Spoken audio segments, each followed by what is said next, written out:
Look, I think we should stop actually asking that question, because the more we ask the question, are we ready? The more that we're never going to get it done. I think we should just look at people based on their policies, their experience, and their qualifications, right, and not continue, especially for women. I think that's why we haven't had a female president, because we continue to talk about, oh, it sounds so unbelievable, right?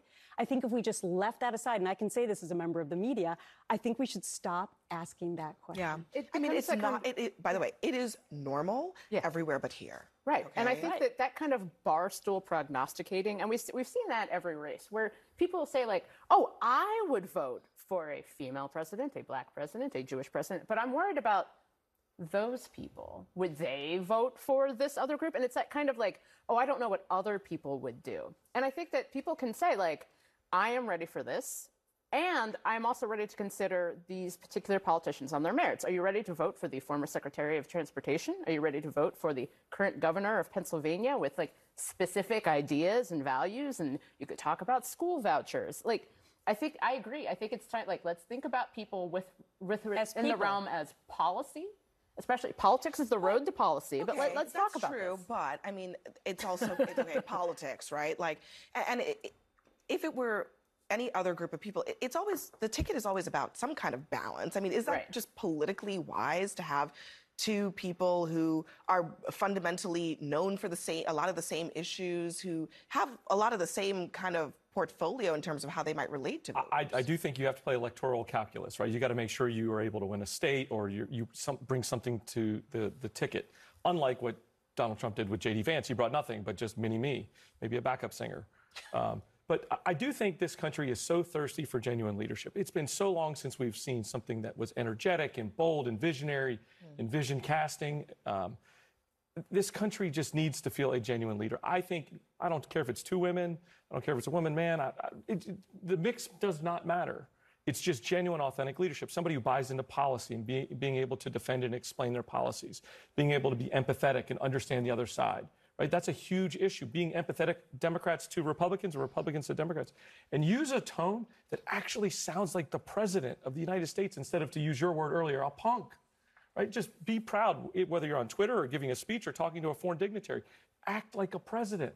So, look, I do not think, I agree. I think I like to, in The Nation, I wrote about how, speaking of children, my mother, when I was thinking about having children, I went to my mother and I was like, Mom, I'm not ready to have kids. And she basically told me, well, praise science. You got 9 months to get ready.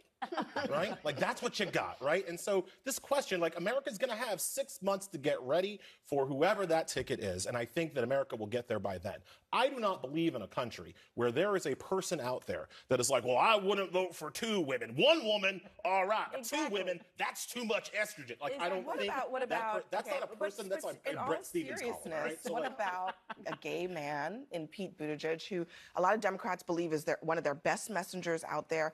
Some people, he's already being attacked for being gay. One of the best messengers the Democrats have. He is very, very good at speaking to exactly the 10% of voters that you've been talking about, Jeff. And for me, he is one of the strongest reformers that we have in our party when it comes to the Supreme Court, which we didn't get to talk about this in the last segment. But when we look at a Buttigieg or when we look at a Whitmer, what's the most important issue in this election for a lot of those 150,000 women that are on that call right now? Abortion. Yes. And who is going to make that case the most, not just from the top of the ticket, but also from the number two spot? Whitmer and Buttigieg, in different ways, can make that case very effective. Governor Whitmer had made that a part of her election in her home state. I would also just say, back to your practicality, Abby, look, two women together going up against the machismo, Trump and Vance right now, then I mean, then there is superpower in that, in my mind. And you make a good point. Nobody talks about the two white men on a ticket. It's just normal. No, it's not a problem. Sharp contrasts work in American politics. I think if Democrats try to check the box, they're going to be in for a rude awakening come November. I think if Democrats choose the person that's going to be the strongest, that helps them win electorally, the Republicans are going to be in for a fight. Look, I think that we spend a lot of time trying to pretend that race doesn't exist when it's convenient and focusing solely on race when it's also convenient. I think ultimately, even if you look at what happened with the election of Barack Obama, I think you cannot underestimate the power of Barack Obama having been able to go out and win that Iowa caucus. I think that if we go all the way back to Jesse Jackson, when he ran for president back in 84 and 88, and saying that his own grandmother was afraid to vote for him because she was afraid that something bad was going to happen to him. And so I do think that in this kind of abridged primary here, or lack thereof, the Democrats are facing, where you have Kamala Harris, who, yes, is a known quantity, but no, did not receive any votes in this primary directly, I think that they have to be quite conscious. Who do you think is the strongest candidate that, you know, in the vice presidential world, from a Republican perspective, out of curiosity? Look, I don't think I'm going to do the Democrats' work for them, but I'll just say this. If you're looking, I've got some ideas.